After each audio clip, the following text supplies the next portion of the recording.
So I do have the pleasure of introducing our guest speaker today, and let me tell you a little bit about him, and you can follow along on the screen. Captain Murray leads more than 3,100 sailors, Navy civilians, and support contractors in Norco and around the country as commanding officer of Naval Surface Warfare Center, Corona Division. Captain Murray assumed command August 2014 of the Navy's premier independent assessment agents that's responsible for gauging warfighting capability. Let me turn the page. Of the United States naval ships and aircrafts. NSWC Corona also serves as the metrology and calibration agent for the Navy and Marine Corps, and as the range systems engineering agent for the Navy Marine Corps team's fleet and air training ranges. Captain Murray enlisted in the Navy in 1986 and first served aboard the submarine USS Lafayette. He has spent 14 years at sea, plus ashore assignments that included duty in Afghanistan as part of Operation Enduring Freedom. Before coming to the Warfare Center, Captain Murray was Deputy Major Program Manager for the Ship Self-Defense System at the Washington Navy Yard, Washington, D.C. Among his awards and decorations are the Meritorious Service Medal, 1, 2, 3, 4 of them. The Navy and Marine Corps Commendation Medals, 1, 2, 3, 4, 5 of them. And the Navy and Marine Corps Achievement Medal, 1, 2, 3, 4 of them. Please join me in welcoming Captain Murray to the stage. Yolanda, thank you for the nice introduction. How many folks here have not heard me speak before? So a good number, okay. I don't want to bore you with the same old pitch. Obviously things have changed over the last 3 years. Certainly the world is changing rapidly. If you look at the world today, compared to what it was when I joined the Navy a little over 30 years ago. 30 years ago, still in the Cold War, we didn't care about North Korea, we cared a little bit about Iran. And China really wasn't the threat they are today. We didn't even know what a transnational terrorist extremist organization was back then. So look at how the world has changed, and what we are trying to do is adapt to that and ensure that we have the engineering staff built to ensure that our Marines and our sailors have what they need to fight, that it works the way it's supposed to and works when they need it. So go ahead, next slide. So what we do. We provide unique mission capabilities to support all warfighting platforms. When we talk that measurement piece, every warfighting system that goes into a sailor's or Marine's hands has a measurement requirement to it. Think about you get in your car. There's pressure sensors to ensure you got oil pressure. We're checking the pressure coming off your engine, the exhaust pressure. We're checking the speed. We're checking the pressure going to the fuel into the engine. All that stuff happens on a Navy ship, only multiplied by a couple thousand times. All those measurement requirements require engineering behind it to make sure that they are robust and make sure that we can test them, make sure they work. When I give tours on the base, we have a gauge lab that validates weapon system sizing. And we walk in and we go from a headspace gauge for an M4. That's a 5.56 millimeter rifle that Marine sailors use. So headspace gauge is about that big. And then we also have a gauge another room over for a D5 missile. That's the nuclear missile that comes off our deterrent force ballistic missile submarines. It's about 12 feet in diameter, and we have a gauge for that as well. It sits on a giant table. So we have to measure all this stuff. But everything has got a measurement requirement to it, so we touch everything at Corona. The demand for what we do is increasing as well. We are very much about data. You hear about data analytics, big data. For many, many years, we have collected data. We and the Navy Marine Corps team are trying to work to use that data better, and that's drawing more demand for what we do. And you'll see how that demand's impacted us. And then where we sit here, Corona is a great place to be. I have really learned that over the last 3 years, and Bobby, we are all in Corona. We sit here 90 miles away from San Diego, a huge fleet concentration area where the fleet's operating, but we also sit about 114 miles from Port Hueneme and Point Mugu, which is where we test those weapon systems. So we're kind of centrally located, but far enough away to be independent of those organizations so that we can provide the independent assessment function that's been our, really the reason why we exist for the last 50 plus years. Next slide. So if you haven't heard me talk about the history, why is the Navy here? The ocean's a little bit away. We do have a small body of water on the base. I can't quite get a destroyer in it, not quite deep enough. Would love to. I'd actually love to just get a boat on it, but that's a whole other story. But how do we get here? Back in the 40s, the Navy was looking for hospitals. Property Rex Clark built in the 20s, he was looking to sell it. So the Navy and Rex Clark came together and we bought the property and it became a hospital.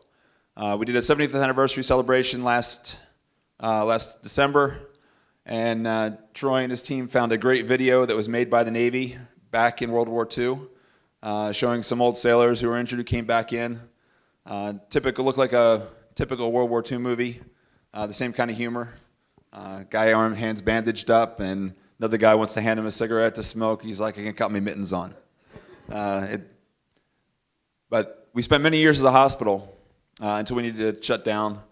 And then just the way things happened, the National Bureau of Standards was building guided missiles in D.C.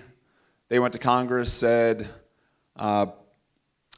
we're being pushed out of our labs that we took over for World War II. We need to build a lab. Congress in 1950 said you can build a lab, but you got to be at least 50 miles outside Washington, D.C. These were scientists, engineers. I joke with my workforce. They can't leave things simple. 50 is too simple a number, so they squared it, and they looked 2,500 miles away. And they found a hospital that the Navy had declared excess. Through Congress, appropriated some money, and Navy and Department of Commerce, who was doing that work at the time, shook hands, and they were going to move in to build a guided missile lab in the old hotel. Korean War started, Navy kept the hotel, gave the National Bureau of Standards the tuberculosis wards, and that's the buildings we sit in today. So that's how we got here. The independent assessment role came in a few years later. We built fuses back then. There was a group inside there that assessed the whole missiles, but the group inside, the technology inside for fuses was actually designed and built there as well. And the rest of the missiles came from somewhere else. The technical director at the time didn't want external reports saying bad things about the fuses they built there. And there's a little video here in just a second we'll show you about Eli Rich. Eli Rich was a 1935 Naval Academy grad. He was a submarine officer in the World War II, the only submarine commander credited with sinking a Japanese battleship with his torpedoes. But if you watch any of the World War II movies about submarines, they always talk about the torpedoes that didn't work. They either didn't run out of the tubes, or if they did run, they didn't explode. And if you think back to World War II, how submarine warfare went, once a submarine launched a torpedo, which happened at periscope depth, they gave away their position, and the ships were able to see them and attack them back. So if the torpedo didn't work, it was almost like signing a death warrant for that submarine. So Eli Rich lived this world, and then went off in the 1950s and learned a little bit about acquisition, and then became the first CO of a ship called the USS Canberra, who was a Terrier missile shooter. This is when the Terrier was one of the brand new missiles, one of the first guided missiles fired from a Navy ship. And he got on board and he started looking at test results, and he saw the same kind of problem with the Terrier missile that you saw with the Mark 14 torpedoes. And that was they didn't exactly work as designed. And the worst thing you do for a sailor or Marine is put a weapon in their hands that doesn't work. We're all out there about generating effects, and if we can't generate the effects to win the battle, we're putting ourselves at serious risk. So Eli Rich looked at those results, raised his hand. He was a captain at the time, and said to the Navy, "This is wrong." So the Navy did what the Navy does when you're a captain and raise your hand and say this is wrong. They task you to fix it. In his case, they gave him a star, made him an admiral, and said go fix it. So he was. And we got a little video snippet that'll talk about why he made us who we are. Which kept score, so to speak, on all missile firings. We had to send those things through the fuse department.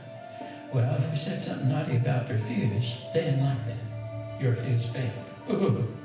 And I thought that I detected a conflict of interest. Seldom, if ever, would there be any comment on fuse performance, and what comment there was always very complimentary. It is against human nature ask a person to be totally objective about something for which they are responsible. So Dennis Casebeer worked alongside Admiral Rich back in 1964. And Admiral Rich, after looking at this, seeing that conflict of interest, said, I need an independent assessment agent. I need somebody who's outside the acquisition process, outside the warfighter, who's going to go look at the systems and ensure that they do what they're supposed to do. So April 24th, 1964, he put Commander Glenn Estes, who was a naval aviator who won the Navy Cross in the Battle of Guadalcanal, as the first commanding officer. And that established really the presence of who we are today.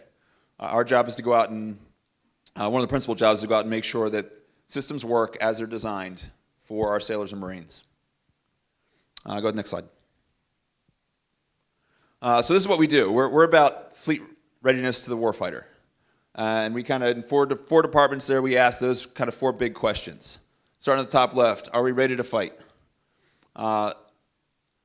Think about your car. You track your car, it's got little warnings on it, and you put your car in for maintenance, and it gets maintained, fixed, and you track it. You want to make sure that when you go out to start your car, it starts and you get to work, right? Same thing for our warfighters. We're going to go out, we're going to track all that data. We're going to collect data and ensure that when sailors have done maintenance actions, we understand what they did, why they did it. If it doesn't work, how do we invest the few dollars we have to make sure we improve it? That group right there is very much about big data analytics. And one of the things that we're really pushing towards in the future is every sailor today is considered the same. The sailors that are out there maintaining those ships have different skill sets, different experience. When you go get your car fixed, do you take it to a new guy each time? Or do you find a guy who knows what he's doing and you take it back to him? Well, we need to build that data in. So we look at the equipment, all those recall stuff you would have for your car. We look at that kind of data, but then we also look at the people, we look at the training they have, look at the supply chain that goes into keeping our ships sustained. This group is in huge demand. We've always tracked surface ships. We've expanded to submarines and aircraft carriers. We're working more into marine systems and then the command and control systems. So that group has grown substantially. But they're asking the question, is the system ready when the sailor or marine needs it? Next group is can we win? The Can We Win group starts with development operational test on weapon systems. We build systems to go defeat what we know our adversaries' capabilities are. And we do the data collection and reduction and assessment of all those warfighting systems. So for example, a standard missile is lots of different variants, but a standard missile is the missile launched out of vertical launch system on our destroyers. And it's designed to go and defend those ships or in some cases take offensive action. But we need to ensure that when that missile is fired, it goes where it's supposed to go. So we track all that data to ensure it works. That group also rolls all the way through the warfighter. And in fleet training, we go out and collect the same kind of data.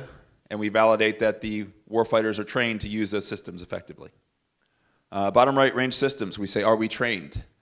Where that data is collected by those folks who are assessing the systems, we have training space out there where our sailors, Marines train.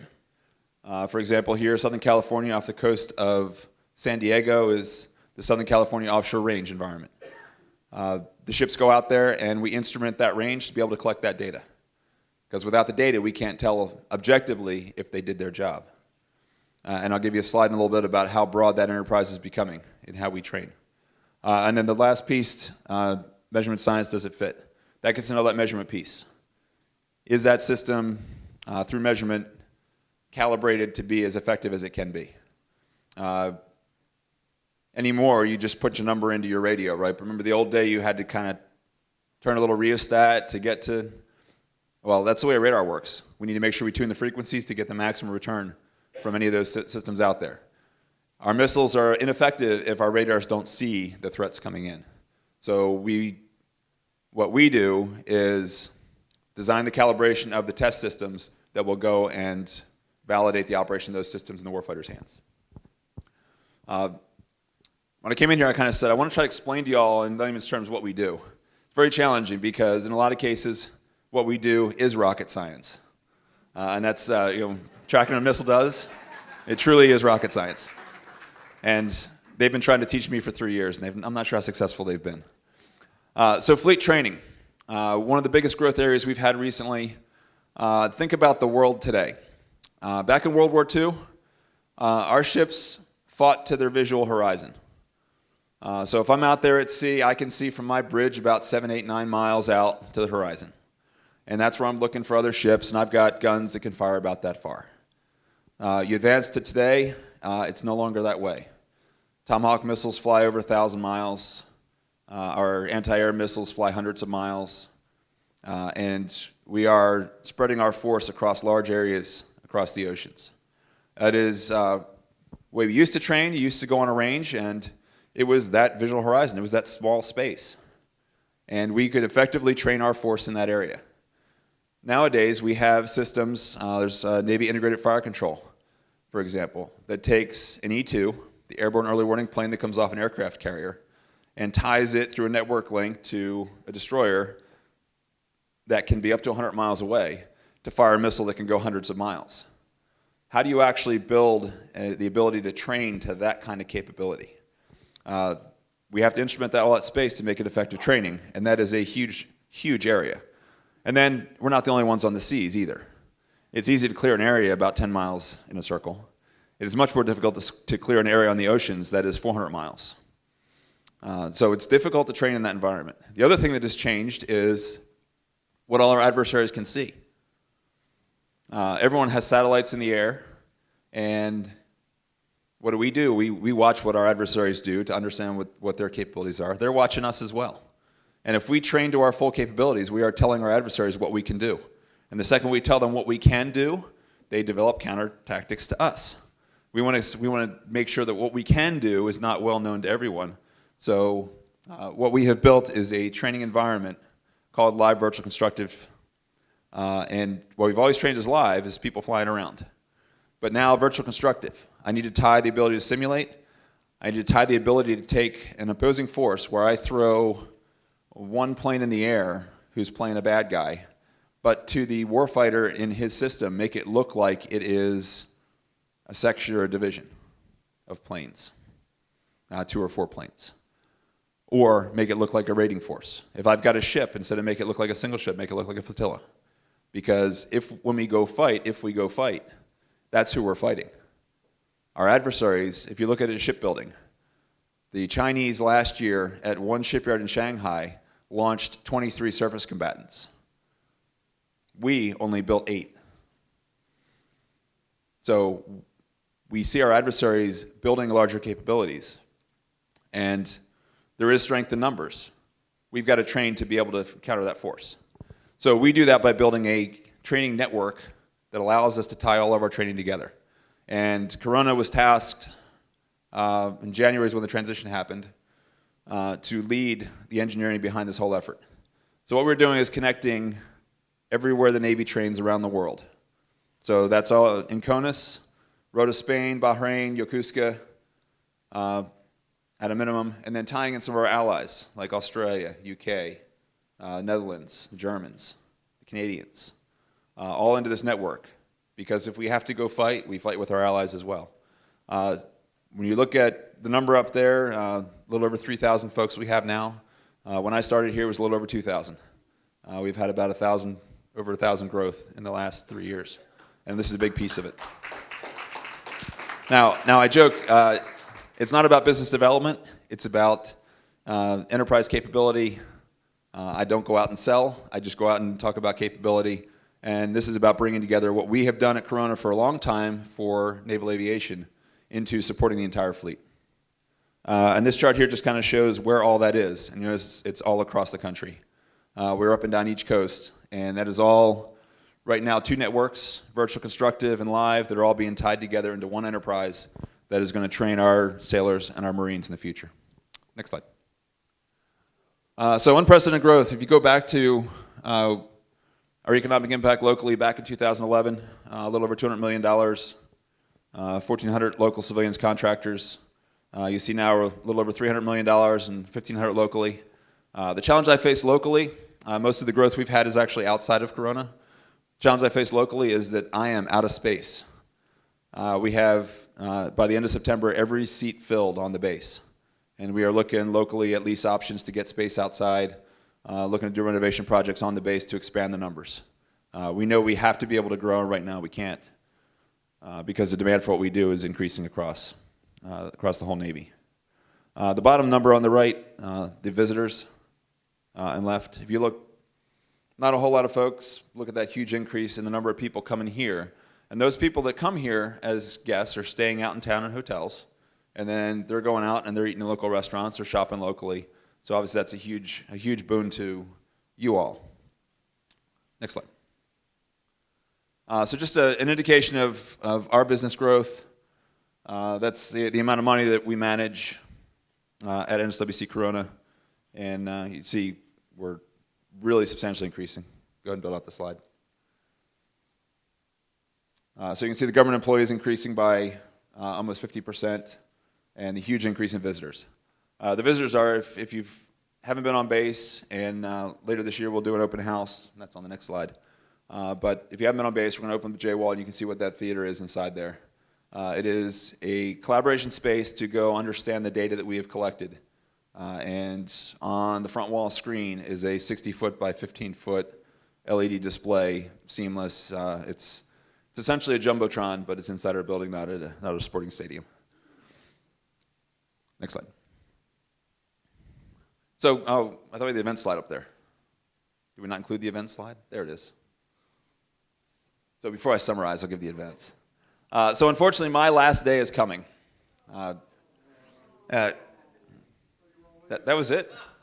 That's all I get? My last day is coming. We as an organization are all in. One of the things about us is we have to keep rotating. You want to get a fresh perspective every now and then. So I would love to stay here for many, many years.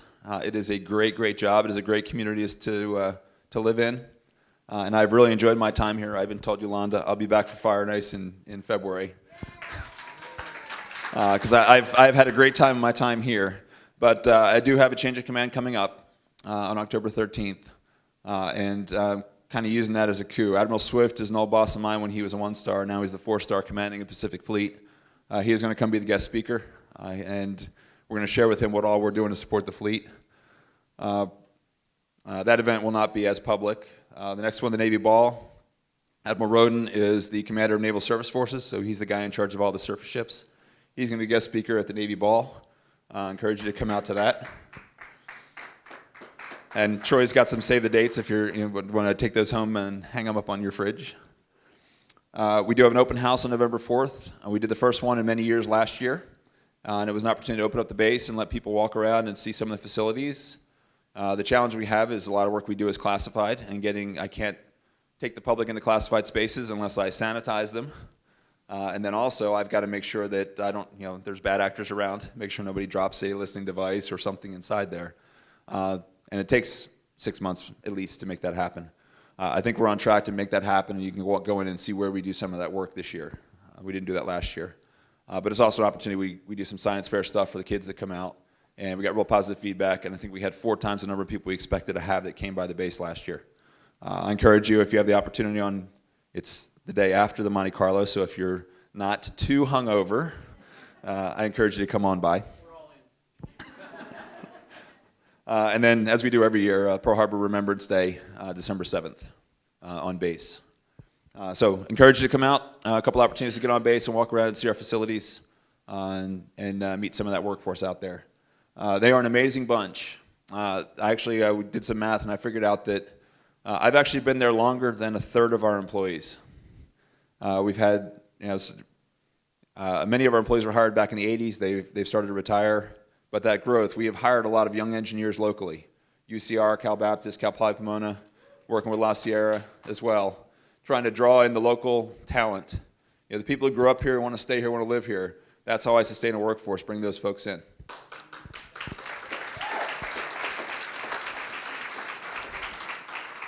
And I sat yesterday with a couple young engineers on the staff, and these are some really, really bright folks that are coming in, many homegrown, and really bring a whole lot of fresh ideas, innovation to how we do our job. And in all cases, they're there. They can make lots more money on the outside, but they're there because they believe in the mission that we do, the criticality of support to our Marines and warfighters, And Daniel Pink does something. He talks about if you have a cognitive job, it's about mastery, autonomy, and purpose. Those are the three drivers for the people. Am I allowed to become a subject matter expert? Do I have the autonomy to go use my brain and think innovatively? And is there purpose behind what I do? As I talk to my workforce, there is absolute purpose every day in everything that they do. Many of them ride ships. They get to go out and see how the sailors actually live. And then they come back and they find ways to make the systems those sailors use better. So summary, we touch everything. It is a unique perspective we have. I work under Naval Sea Systems Command, which is ships and submarines, but they're only a third of my business base. I work for the Marine Corps. I work for the Missile Defense Agency. I work for NAVAIR. I work for SPAWAR, who makes our command and control systems. I work for NAVFAC, Naval Facilities, and I work for both fleets. So it's a unique perspective across the Navy. I have learned so much in my time here. Like I said, demand increases because we don't have a lot of dollars. We need to make sure we invest those dollars right. The best way to do that is to have data to support decisions being made. A lot of decisions that I made in the Pentagon 5 years ago, I made based on incomplete, inadequate data. And I've really been trying to change that message a little bit, and let's get all the data in front of the people making decisions about money. And we are a strategic regional asset. And the Navy is understanding our value, our relevance, and our purpose much more than they did even a few years ago. And as echoed by Admiral Swift and Admiral Roden coming out here to the Inland Empire to be a part of the community, they see the value in what we do and what you all support.